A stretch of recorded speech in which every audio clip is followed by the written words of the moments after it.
Harris back with Smokin' Poetry podcast. And this is a big day because I have a no kidding show. And the reason is I got Sara Van Hecke, That's me. who is a writer, poet, singer, guitar player, other things. Well, why don't you tell them, introduce yourself to all the people. Who are you and what are you doing here? That's a good question. My name's Sara Van Hecke. I am a singer-songwriter, originally from Chicago, outside of Chicago. Moved to this area about a year ago and just released my first full-length debut album a few months ago on the summer solstice. So that's out now and just trying to get shows booked and, perform more and stuff like that. But yeah, that's kind of a small start of who I am. How did you get into music? Wow, ever since I was a little kid, I just loved music. I started taking piano lessons when I was 5 or 6, and then my sisters took it too, but they just got sick of it. They were like, nah, and I just hated practicing. I just it wasn't about it, but I would hear really pretty piano playing and I would be like, I have to do that. It was almost a competition with myself that I felt just drawn to be able to do that. I didn't like to be bad at things, so I was like, this is a skill I want to go for. So I just stuck with it. Kind of surprised I did. And then up until second grade, one time my friend and I were just hanging out. She's like, do you want to write a song together? Just little kids hanging out. And I just got so into it and I started writing songs.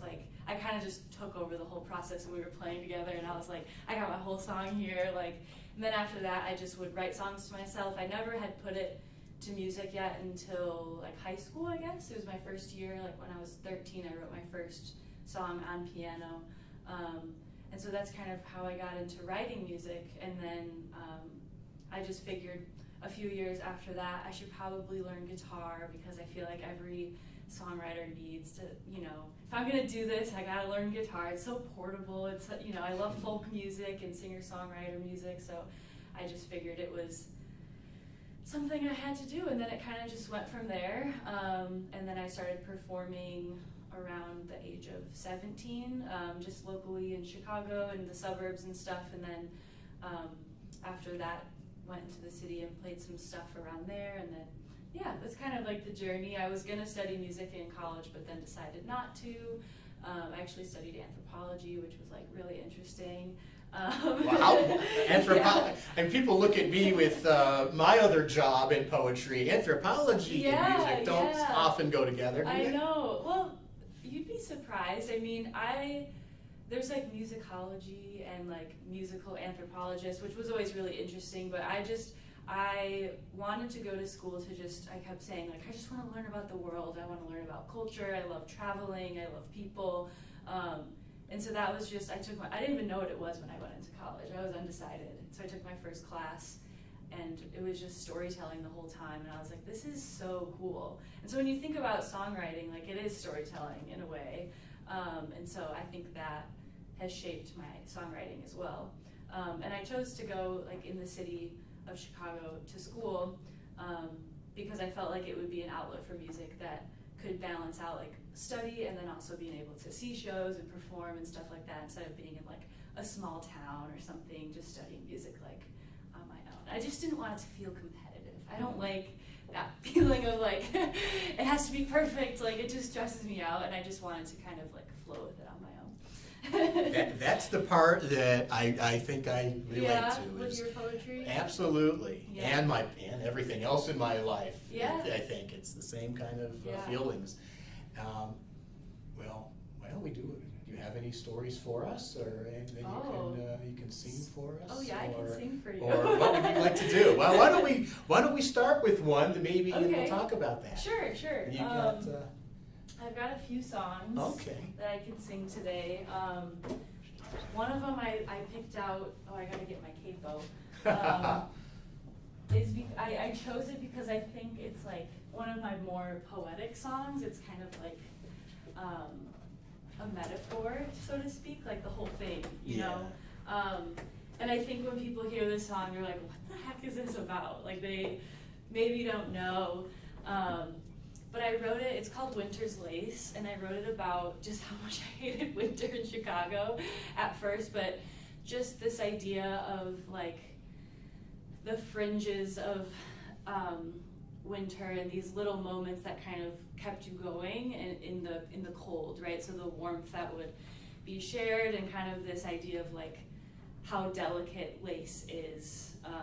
That's just the image I had in my head. So I won't give too much away because I want it to be up for interpretation as well. All right. But Well, the song is called Winter's Lace, yeah, and it's on my my newest album as well. So yeah. Let's do it. All right, cool.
That's great. You know, I feel like a little kid with this amazing musician. And, you know, to me, it's not about, like you were saying, it's not about fame or mass popularity. It's more about having something authentic. Mm-hmm.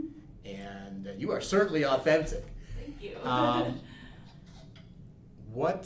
How do you write? Like, is there something, like a typical way you tend to do things? Yeah, I would say there's kind of a process that happens. Usually for a song, I'll like get inspired or have like something happen to me or see a story, or, you know, it just sparks from one inspiration, and then I'll have the idea for the song, like the general theme, right? So this one was like, okay, winter, dark. And then I'll go to the guitar or the piano and I'll write the music for it. So I'll kind of get like my mood for the song and put it to music, and then from there the words just kind of flow out. I swear, it's like something comes over you. I'm sure maybe you relate with like poetry. In a way, honestly, I write a lot. I listen to someone else's music. I don't do my own music. Yeah. But I'll be listening to a tune and I'll think of words, Mhm. and then they'll just start coming. Yeah. Sometimes I'll listen to the artist's words and then change something and then just start writing my whole new thing. So yes, that makes sense. It just Yeah. kind of comes out. Yeah, that's pretty much my process. And then from there, I might change it or come back to it. Like there's been songs where I thought I was done with it, but then like with the process of making the album, I was like, oh, this is incomplete. Like I need to rework this story or, figure out different pieces that are missing. And so it could be years later sometimes that I add and then complete the song, which is kind of wild to me. How, now this is your first album? So it's my first like studio album. I've made a few EPs, just like home recordings of my guitar and me, called Melrose Street Sessions. I just did that like out of my bedroom, that kind of thing. It was more just trying to catalog the past. I felt like I couldn't move forward with a bigger project until I had like all of these like feelings, so to speak, like filed away. So it was my way to just kind of like move on and like I just didn't want them to be lost in time. I like it's very what is that word? Chronological, and I just felt like I couldn't move forward. Do you ever have that?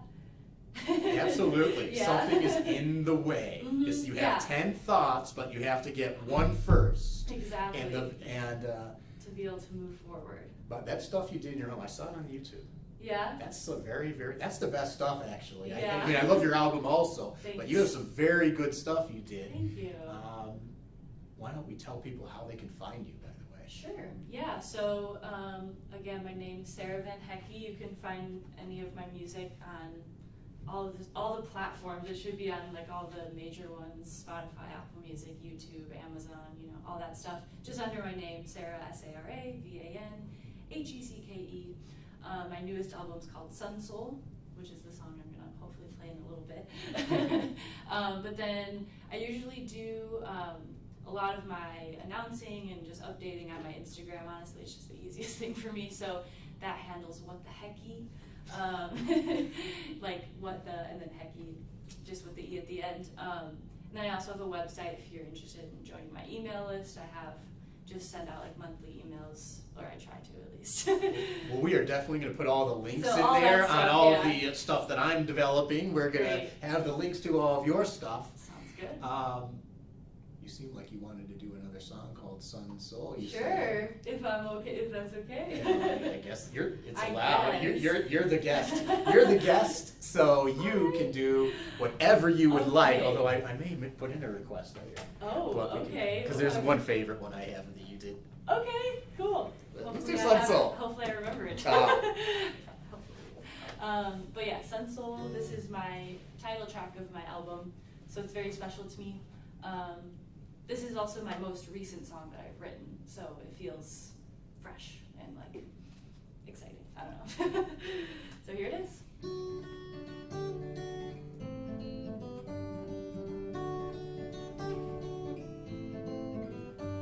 The city is melting, my guidance is free.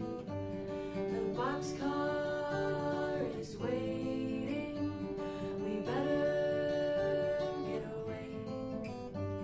The morning is brighter, the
Okay, well, that's how that happened.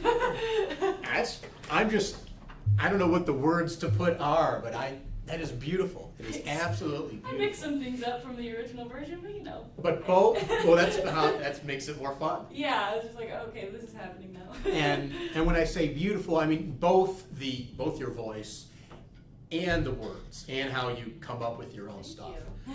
So why not just a big giant band with loud music and big drums? Why do you like to do the acoustic, or like I saw you the other night with the keyboards, your own thing? Why do you like to do it that way?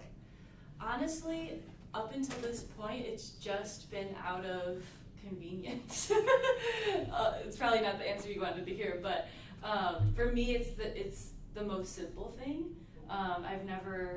I've just always done it alone, which I'm actually trying to change. I would love to play a little bit more with other people, just because I feel like music is meant to be shared.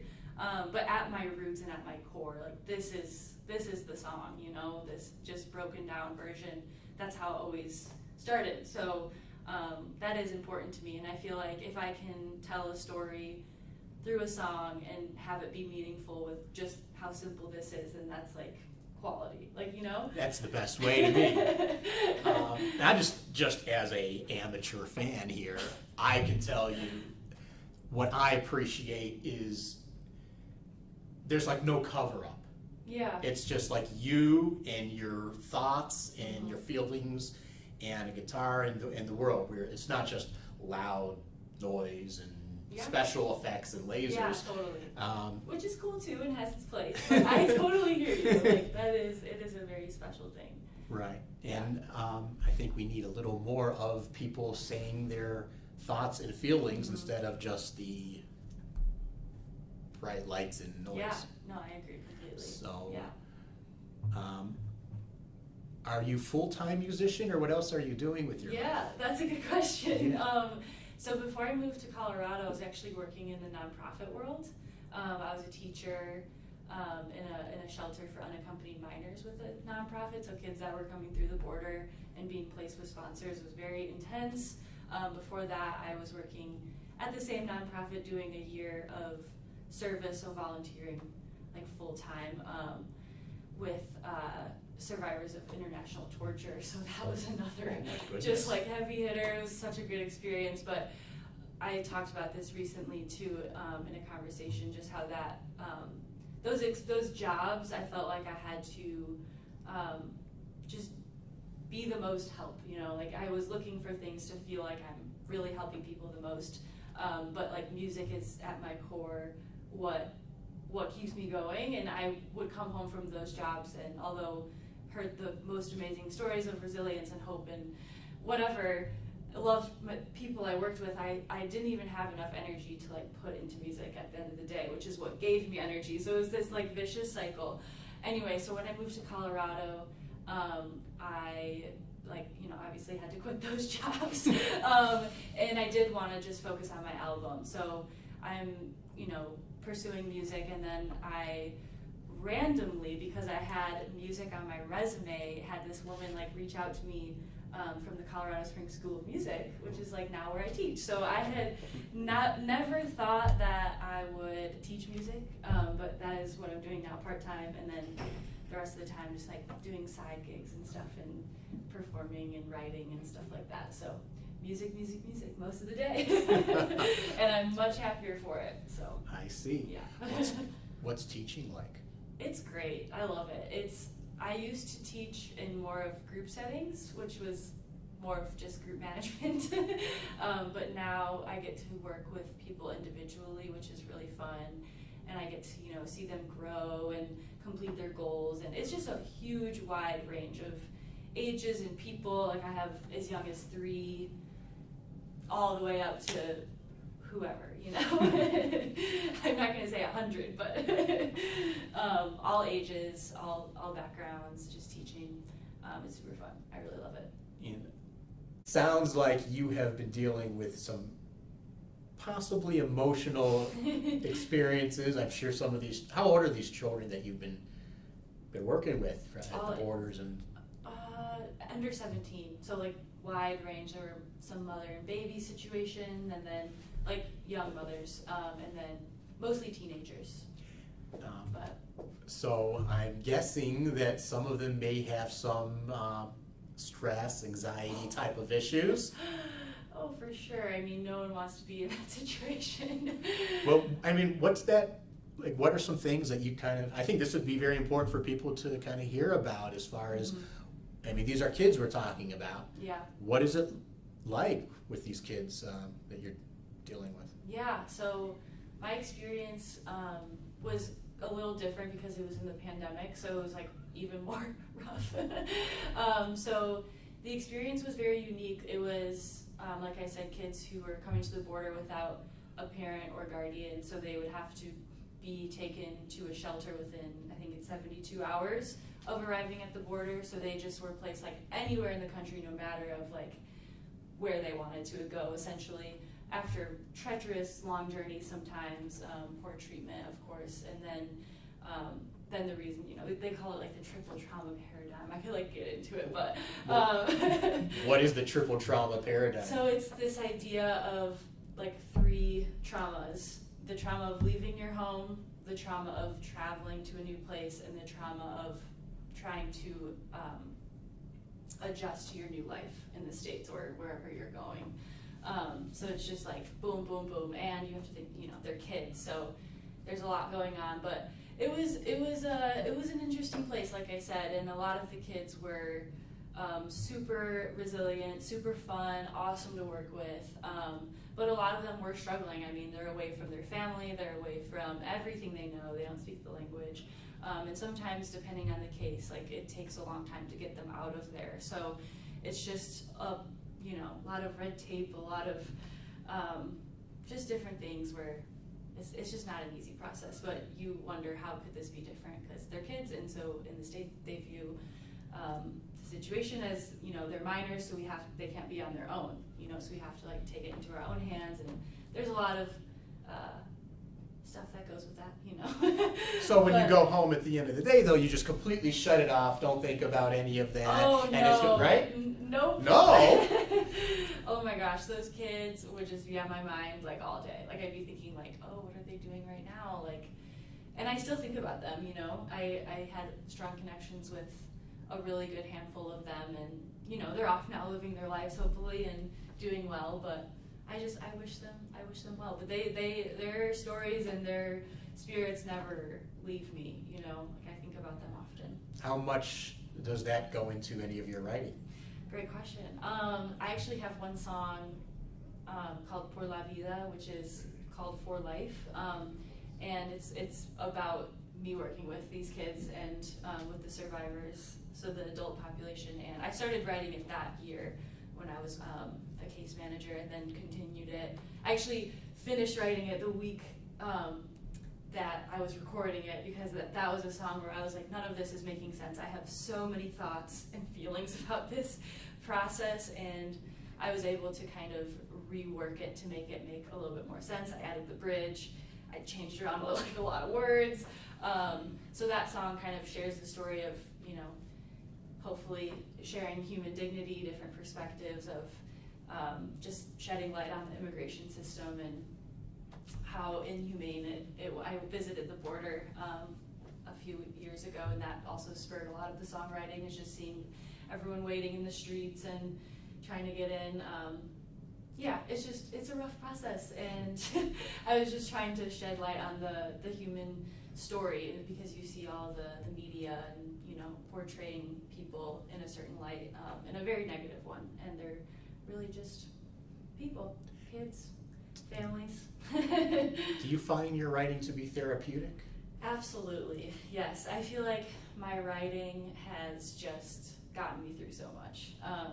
Like I think back to like my first like real breakup in high school, and like I probably wrote like 15 songs like at the time, because it was just my one outlet, my coping mechanism to kind of get all my feelings out, and it was really like cathartic and therapeutic, and then to be able to share that with other people is like really scary but special. Absolutely. Well, it's definitely been my main motivation in writing. It is very therapeutic, and there's something about being difficult to just say something, but if you can put it to music or rhymes or Yeah. something like that, it comes out better. I don't know why that is, but Yeah. it is for Yeah. sure.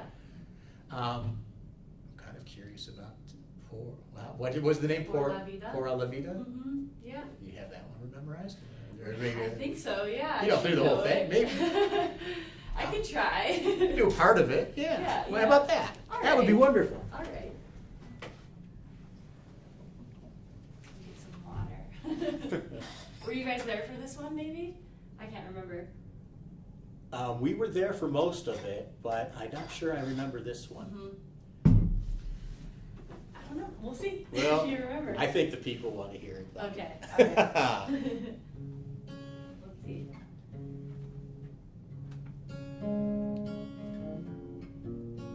I gotta remember it really quick.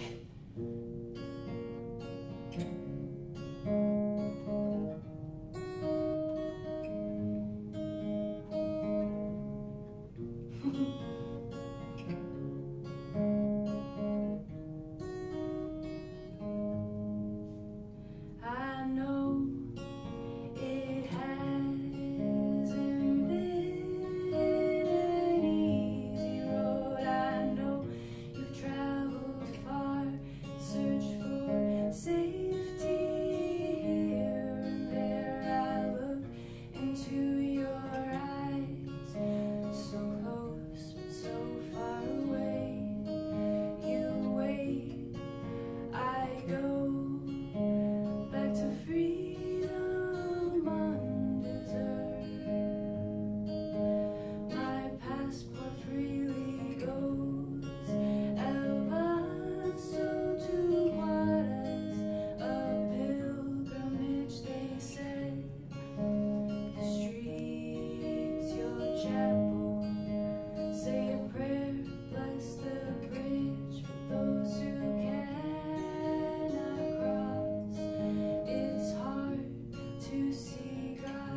I remembered it. Do you find it hard? You're coming through, a song and you stop. How do you like transition back to normal? Oh, it's hard. Right now I'm like, that song is like very much of a deep cut for me. It's very. I even got a little nervous. I was like a little shaky on it, because it's Really? it's very personal to me, and I feel like it's my protest song. It's my one of my most vulnerable songs where I feel like I'm using my voice for a purpose, and that's just a scary thing to do. So yeah. Well, you're wonderful at it. Thank you. And I just listening to it, I feel like hard to come back into the top like a normal person. It's like you're in this. It's like you're in a, you see if you're in the movie theater for like hours and hours, Yeah. and it's an amazing movie, and you come out of it, and it's like, oh, do I stand up now? Yeah. How do Is that I, a little like- delayed? That's how I feel coming That's out so just for that nice. song. I'm Yes. so happy. Yeah. Like sometimes, like I played that one at the garden the other day, and I feel like, it's just like kind of background music. So it's like so personal, but hard to like. It's nice. What I'm trying to say, it's nice like play it in this setting where like I have active listeners and like it's very meaningful. Like. Yeah. And that was one of my peeves. I wrote something about it, but I don't have it memorized. Oh, about how sure. there were people, but it seems like everyone is like distracted. They're Yeah. doing something, and it's like the song I wrote is called "Put Away Your Cell Phone." But I'm not even sure what to transition to next here. But I'm going to tell you my favorite song of yours. Okay, I would love to hear it. "Whirlwind." Is it? It Aw. is, because That's such a sweet one to me. it's so much about how we don't appreciate things and Yeah. just step back, and that's my favorite one. Oh, I love Um, that. Yeah. I wrote that one like on my back deck in like my childhood home. Really? And I was just outside and just like, it was a very crazy time. Like whenever I would go home during like the college years, it was always like big transitions and life is moving fast. And so I'm just like, this is all a whirlwind. But I wanted it to be kind of like a happy, like little ditty, Yeah, and I've also, I noticed with me, and I don't know if others feel this way, sometimes when there's a lot going on, even if it's all good, Mm-hmm. it can be overwhelming and stressful. Totally. And you could have 10 amazing things going on and then get depressed because Mm-hmm. it can be overwhelming, and then you don't accomplish all 10 things instantly. Yeah. Is yeah. that something that, like, and we don't stop in, like Whirlwind, you stop and appreciate the good Mhm. things. Take a step back and just appreciate it. Yeah. Yeah, absolutely. Where can people see you live coming up? Ooh, my next show is at Homa Cafe and Bar. I think it's a bar. But it's in part Okay. of Kinship Landing, right by the garden, actually, downtown here, in their greenhouse on September 22nd, Okay. 6 to 8 p.m. We are going to put that in there. We're Yeah. going to, I'm definitely going. Are you going, Grace? She's nodding I'll yes. be there. Hopefully. We're going to bring friends. Good. Wow. So you know what? If this is the last show I do, this has been a success. Oh. Yes. But I do not think it's the last show I'm It's doing. I not think we're going going to to have be. some more. Yeah. Would you like to do any kind of concluding kind of thing? Is there What, anything? do you want Whirlwind? me to do Whirlwind? I love can do Whirlwind. If you would like to do Whirlwind, that would be great. Of course, it's a good ender, for sure. It is.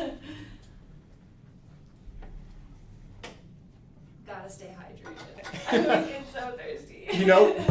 There's so many things I bet about like singing and performing that people like me don't appreciate. That like all the, same thing in my other job. People just see certain things, but there's so many other things to get it ready. Yeah. To get the guitar working, you got to be hydrated. Yeah.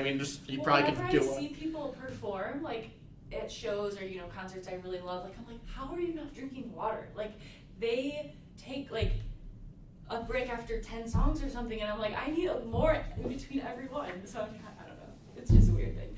Okay. Well, why don't we? Water.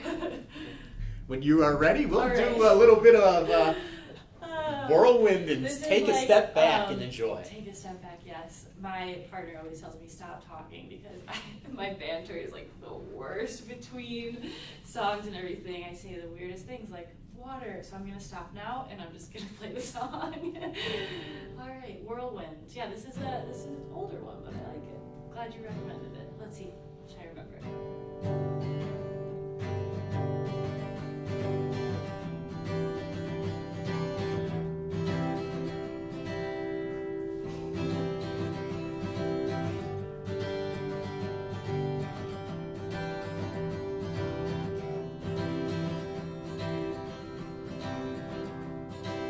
When I'm dancing down the street, when the light shines down on me,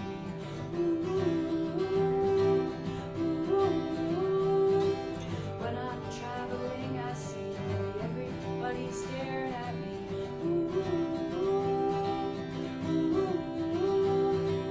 Then I stop and say hello to this world.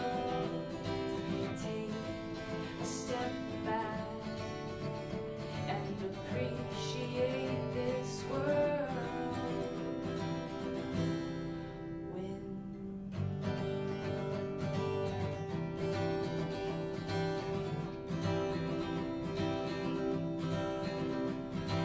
When I'm waking up, I say, what the hell will be today?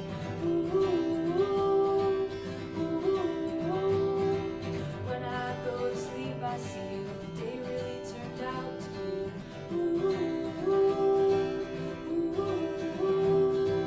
Then I stop and say hello to this world. Take a step back and appreciate this world.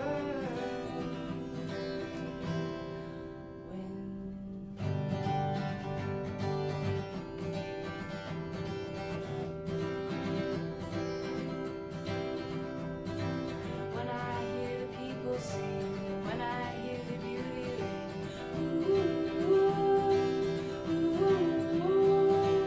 when I look at the world outside, when I pray for that sweet day, everybody will be free. Then I stop and say hello to this world. Take a step back and appreciate this world.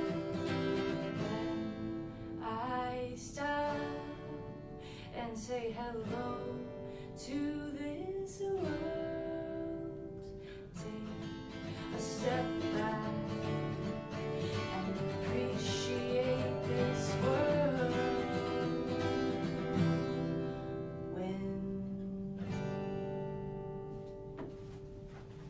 Wow, that is amazing.